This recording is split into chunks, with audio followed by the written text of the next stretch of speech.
جناب روچان رادیو دنگ گلدن باشکدارین هجا ایرو 16 جوتمه 2025 پنجشنبه بروکسل ساعت 13 لامده 14 امن روچین درا و روژه ده پیشکش بکن دسپک چند سر روچین من جبو مشال کلونه بانک هات گرن خطریال سرجیانا حسین آیکول دودومه خوشکا روژین کابایش بانک گر دناین لسرلاش روژینه ین کو بن اشکره بکن پدکه به چیکرنا دیوار دجبریا یکیتیا نتوی دیگه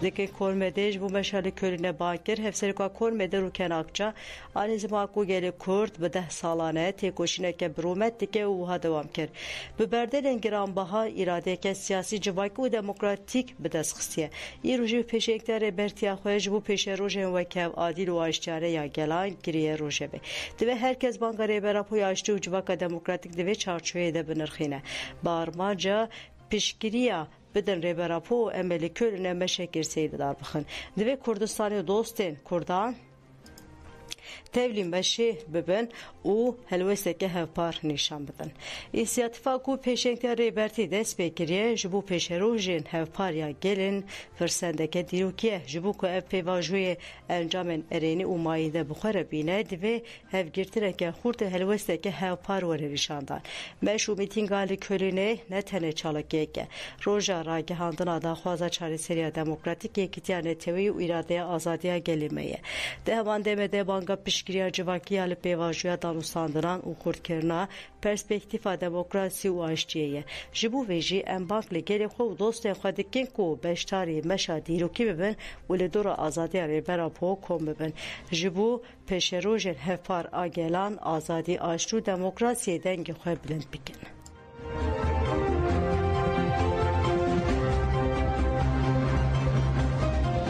Ahmet Türk gut diyaloga xoya bi Turgut Özar'e par vekir. Ahmet Türk diyaloga ke ya giring abi seri komare beriye devlet atır.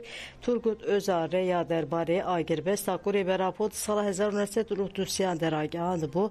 Jara avul be mayere par vekir. Deva ku medve Heyamede biryarda ku em herin şame me Turgut Özar'e hevditine ker. Ve gut beguman ejitere na bejim ku neçev ejitere ne bejim here. Leheke tu heri van peyaman bigihine. Ya duyemin vuha gut.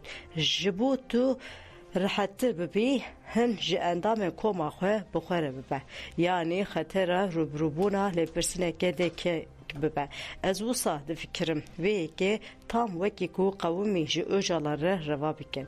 Yek ji herkes dê were û daxwaznameke pêşkêş bike. Em ê wê têxin nava zarfekê de. Ev zarf 5 salan nayê vekirin. Ger ev sûcekî nekên derê pirsin neyê kirin. Yani ev ne daxwaznameke ku mirov îtiraf bike. Evê daxwaznameke pêşkêş bike. Li vir tiştê ku ez datinim çêke. Ez beştarî siyaseta ez beştarî siyaseta demokratîk dibim. Jinaha û pêve ez hemû têkiliyên biçekan re qut dikim. Evê daxwaznameyeke wisa pêşkêş bike û ev zerf dê haya 5 salan qet neyê vekirin. Ez dizanim ku ev ne hêsane li ez ne tirsonekim Mîna Süleyman Demirel. Ez ji xeynî Xwedê ji kesekê natirsim. Ez ji herkesî netewperwertirim û lê divê em vê pirsgirêkê çarêser bikin. Ji ber vê yekê em çûn. Li bar Lübnan Brez Talabani Kemal Burkay Brez Öcalan hebun. Ebrunuşun axivin û menî xaşkir biryar hatayên ku agirbest were ragihandin.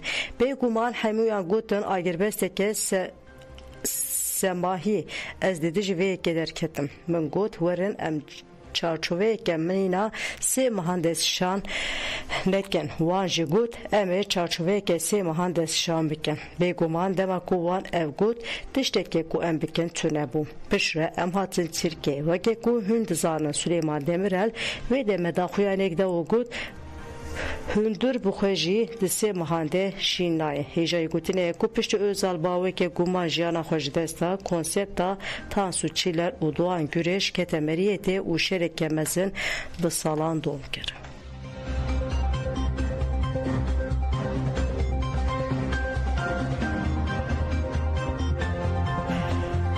Profesör Doktor Sandro Mezratgut Öcalan alternatifi peşkeştike mamuste zanengeha Bologna ya İtalya Profesör Doktor Sandro Mezadre li ser pêvajoya ku bi însiyatîfa Rêberapo li Tirkiye hatiye destpêkirin ji anîfera axiviyê got pêvajoya aştê ya li Tirkiye gelekê girîng e. Cîhan di pêleke nû de ye û netewperestî pêş dikeve. Birêz Öcalan bi vê pêvajoya aştê û siyaseta ji neteweyên wê de tir gavekî avêtiye. Ev jî ne tenê ji bo Tirkiye ji bo herêmê û asalan netewî gelek girîng e. Li deverên weke Xezayê ji qirkirinê jî wê de tir kiryar hene. Li cîhanê jî leşkerbûna siyasetê heye. Di deveke wiha de Birêz Abdullah Öcalan watê û girîngê aştî cîhanê re vedibêje. Aştî ne tenê nebûna şerê di heman demede projeyeke civakî û berterefkirina militarizasyonê ye. Profesör Doktor Sandro Mezral de dahurandinên xwe de baldekişine servan xalan jî.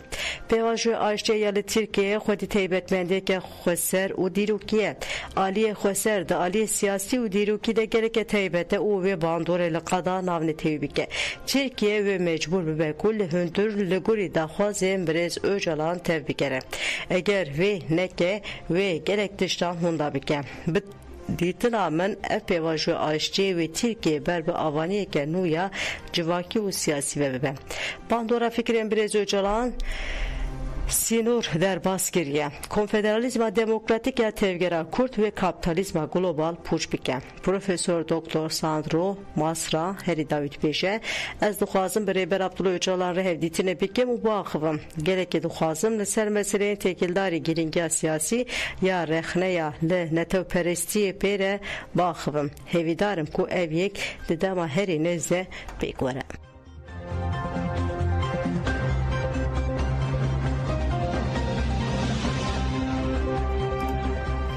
Endamê Komîsyonê Parlamenterê Dem Partiyê Celal Fırat li ser xebatên komîsyona û gavên pêwîst axivî. Fırat daxaftina xwe de balkişan servan xalan. Komîsyonê heta niha li gelek rêxistinên civakî û pêşeyî guhdarî kiriye. Şadeya ku komîsyonê wê roja îrî biçe ABD û serdara gelek saziya bike. Divê hevû saziyên li ABD bi wêrekî biaxivin. Komîsyon wê di nava du hefteyan de guhdarîkirina xwe temam bike û vegere. Pişre ve guhdariya Wezareta Dade û teşkilata istihbarata neteweyî mîtê bike. Muhtemelên wê hevdîtineke bi Birêz Öcalan re li İmralî pêk were. Piştî hevdîtina bi Birêz Öcalan re komîsyon ve raporeke demkî amade bike. Ev hevî dikin ku meclis bilez van pêşniyazan nîqaş bike û bike rojeva xwe. Celal Fırat herî David Bêje aktorê serekeyê pêvajiyê Birêz Öcalan e. Niha dema wê hatiye ku Birêz Öcalan azad bibe. Hingî em ê karibin hev hembêz bikin û derbarê pêvajiyê de gel re nîqaş bikin. Mîna li İrlanda Bakur bûye divê Tirkiye jî hareket bike ji salên bi êş û azar dersan derxîne û gavan barîje.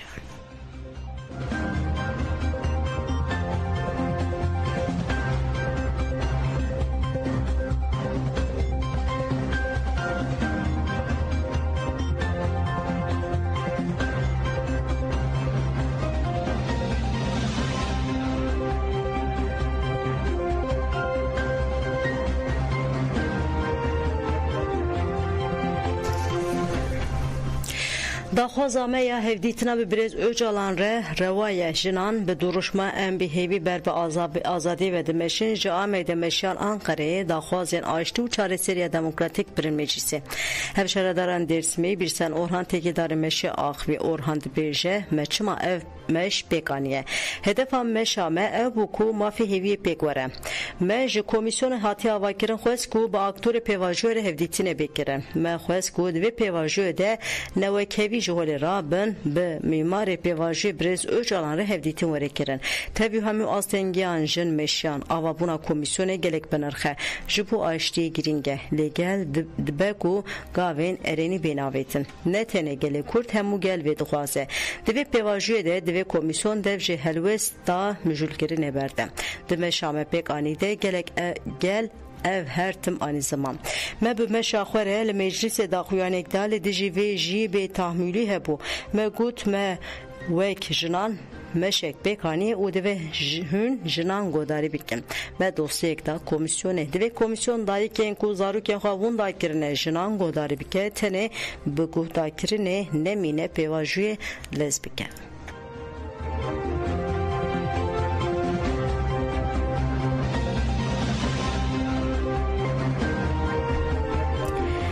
Xeteriya li ser jiyana Hüseyin Aykol dudome rojnameger nivîskar Hüseyin Aykol ku du caran xwîn çû ser mejî niha li beşa çavdêriya awarte tê ragirtin.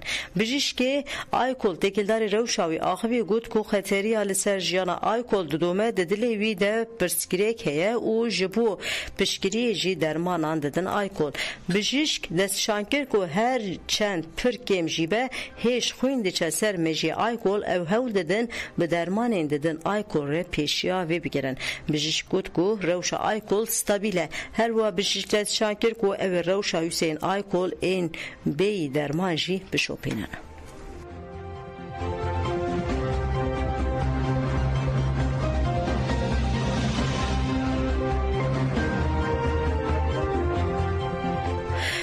Xuşka rojîn kabayîş gut denayên li ser laşê rojînê yên kêbin eşkere bikin. Xuşka rojîn Elif Kabayîşê xwest ku nasnameya du mêrên ku denayên wan li ser laşê xuşka wê derketine werin eşkerekirin û got her du kes kîne çima denayê wan nayê eşkerekirin.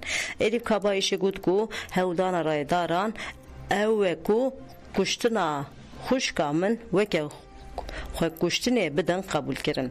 Êdî eşkere bûye ku rojînê xwe nekuştiye. Em ji destpêkê ve dibêjin rojînê xwe nekuştiye. Otopsiyê jî ev gotinên ve piştrast kir. Em dixwazin bipirsin rektör çima û kîjan erkê dikeve odê otopsiyê. Tu ne bijîşkê ji bo çi tevlî otopsiyê dibe.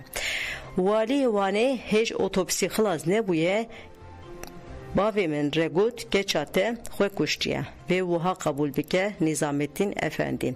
Walî bi kîjan mafî û kîjan agahiyan man gotina ji bavê min re dibêje. Elif Kabayîş bîrxist ku ateke bi mehan denayên du mêran yên ku li ser laşê xuşka min hatine tespîtkirin eşkere nake û got ateke çi ve dişêre û kê diparêze.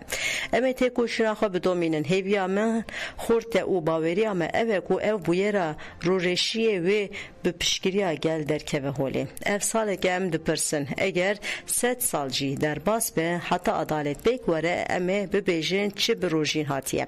Hevala rojîn Kabayîşê Cemîle Erayî jî got wê hêj jiyan dikir hêj jî xwendinê dikir xwe nakuje. Axaftina me ya herî dawî ya bi rojîn re li ser serkeftina wê ya ezmûnî bû. Tu kes nikare bi me bide bawerkirin ku rojîn xwe kuştiye. Divê kujer werin dîtin û ceza kirin. Parêzêrê Baroya Amedê raperên Akengîr jî got piştî salekê denayê ya du mêran li dosyayê hate zêdekirin hat tespîtkirin ku yek jî denayê li ser singa wê ya û ya din jî di wajineyê wê de hatiye tespît kirin. Em carekê din dipirsin ateke çima denayê du kesan eşkere nake. Mixabin em dizanin ku piraniya kuştina jinan ji ber tecavüzê ye.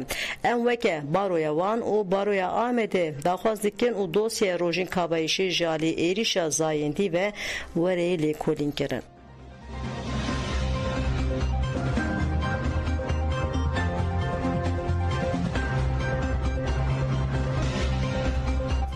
Serokê Baroya Wanê Sinan Özaraz ji bo kuştina Rojîn Kabayîş axivî got divê dosya neyê nûxmandin.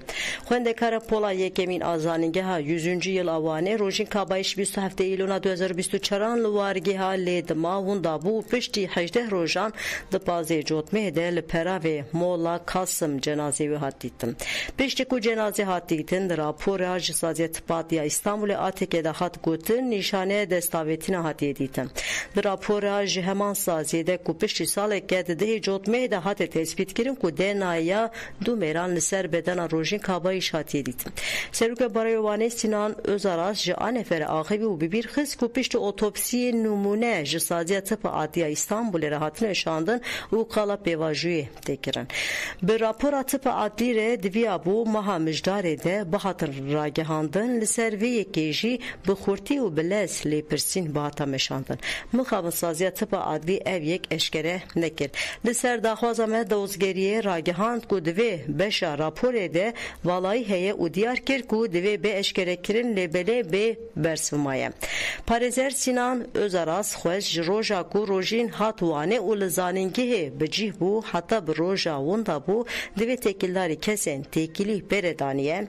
Wezîfedar berpirsiyar qada lê winda bû kesên ku têkiliya nêz bi wê re daniye bêne lêpirsînkirin denayê bên lêkolînkirin îfadeya wan bêgirtin û lêpirsîn bê meşandin.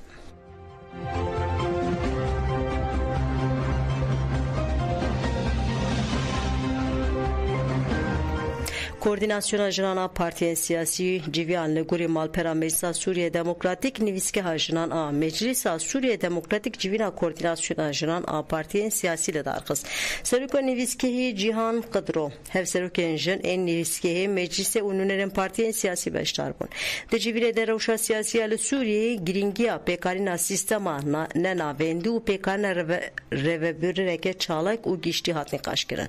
Beşdaran balkişan ser peymana dehê adarê û bandorên wê li ser rewşa siyasî hat gotin divê jinên Sûriyê beşdarî hemû pêvajoyên siyasî û dayîna biryaran bibin. Jinan diyar kir ku paşgûhkirina jinên Sûriyê bandoreke neyînî li ser maf û destkeftiyên wan dike. Di civînê de rewşa rêxistinî jî hat nixandin û behsa plana dema pêş hat kirin. Hat gotin divê pergaleke nenavendî ya demokratîk esas bêgirtin û di destûrê nû de hebûna jinan bê mîsoger kirin.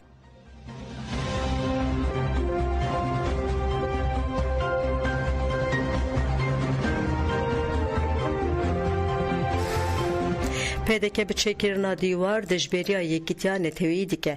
Mamosteyên zanîngeha Helepçê nerazîbûn nîşana çêkirina dîwarê di navbera Rojava û Başûrê Kurdistanê de dan. Mamoste Ahmed Mîra wiha dibêje PDK li gorî daxwazên Dewleta Tirk tevdîgere. Çêkirina dîwarê di navbera Rojava û Başûr de şerma PDK ye. Planekê xirab û metirsînî ye. Erdoğan dixwaze rê li pêşketina îradeya Rêveberiya Rojavayê Kurdistanê bigire. Ev tê wateya rêgirtina li pêşiya gelê Kurd ku bi xwe qedera xwe tayîn bike. Divê herkes bizane ku rêveberiya xweseriya Rojava pêngavên mezin bi dest xistin. Êdî li herêmê navê wan û hebûna wan heye. PDK dixwaze bi çêkirina dîwar vê beşa Kurdistanê piçûk bixe. Mesut Barzanî li jî peymanê xwe gavan dabêje. Laliyekî yekîtiya netewî tîne ziman laliyê din dîwarên şermêçê dike. Mamoste Aram Hevramî jî got dixwazin bi çêkirina dîwara Rojava û Başûr ji hev qut bikin. Ev planê Dewleta Tirkiyeyê PDK jî bûye parçeyeke ji desthilatdariya AKP û MHP û Tirk. Tevî astên giyan jî li Rojavayê Kurdistanê modelek ku li tevaya cîhanê weke mînak tê dîtin afrandiye. Divê tevaya Kurdan wan destek bikin. Divê PDK bizane ku hêza Rojavayê Kurdistanê hêzê dide herêma Başûrê Kurdistanê jî. Tirkiye jî ticarî nabe dostê Kurdan nabe dostên PDK. Eger PDK vî dîwarî çê bike vê Rojava lawaz bibe û bandora Dewleta Tirkiye li ser Başûr jî zêdetir bibe.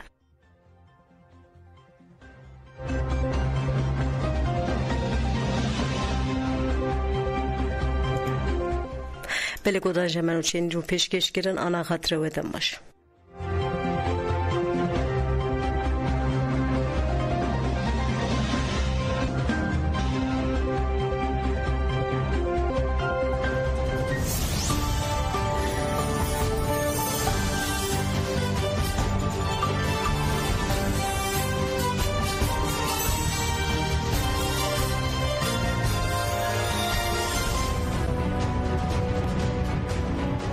Dembaş kodarên hêjem dixwazin agahiyeke par ve bikin mazota ali Başûrê Kurdistanê ketiye. Belê dubare dikin mazota ali Başûrê Kurdistanê ketiye.